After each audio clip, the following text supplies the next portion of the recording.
Welcome back at noon. Lisa Briggs from the Bruce Company is here to answer your plant and garden questions. You can email them to tips@channel3000.com. Hi, Lisa. Hello. Beautiful day. It is. Beautiful plant. Yes, this is an oncidium or butterfly orchid. It's kind of different. We just got some new ones in from Florida. Yes. Yeah, we're used to seeing the moth orchids with the really big flowers, and this has very similar cultural needs, except the flowers are smaller and tend to look really exotic looking. Yes, they do. Yes. Not something you see every single day. No.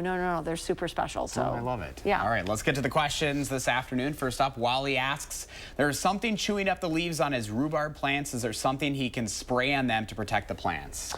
Without knowing exactly what's chewing on them, I would go with something that's a little more broad spectrum. So something like 8 is pretty safe for that kind of thing. Or you could try, there's one called Dead Bug by Captain Jack's that's really effective for insects that eat the leaves.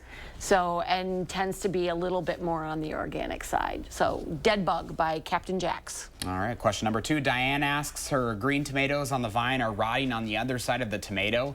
Her plants are in pots and she doesn't have garden space. What can be done? So what she has is called blossom end rot, and it's a calcium deficiency. It's especially apparent when we plant tomatoes in containers.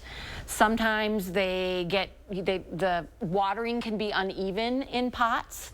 And so what you want to do is get a fertilizer that is made for tomatoes that has calcium in it. And we've got several at the store that would be really good, and that should help. The other trick is to make sure that you keep your tomato plants evenly moist, so don't let them dry out completely. That's interesting. Calcium. Calcium. Just like we're like a human.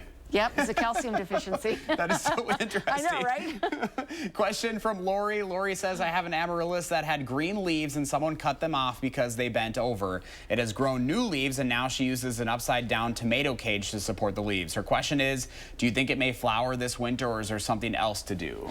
No, I think the fact that you have new foliage on it is great. You're going to want to keep it going. I would fertilize it with some kind of fertilizer for flower bud production. And then just follow the instructions with amaryllis care to get them to reflower.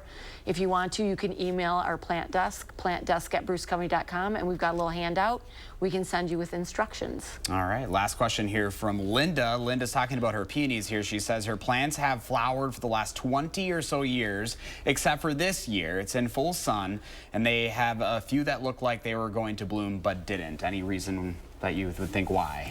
So for peonies, there are a couple of things. They like full sun, which it sounds like you have.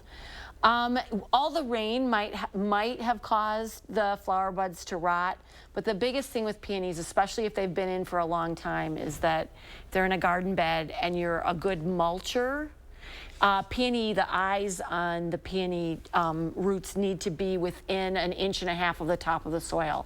So if you are a heavy garden mulcher, pull that mulch away from the plants and you can mulch right up to them, but get the mulch off the crowns of that plant, and hopefully that will help. That's interesting because I know even for us with the rain, we've noticed a difference just with how our plants have reacted this year. Yes. Some good, some bad. Some good, some bad. Everything looks really lush, but we're going to have a lot of extra fungal problems this year, a lot of slugs and earwig damage in shady gardens.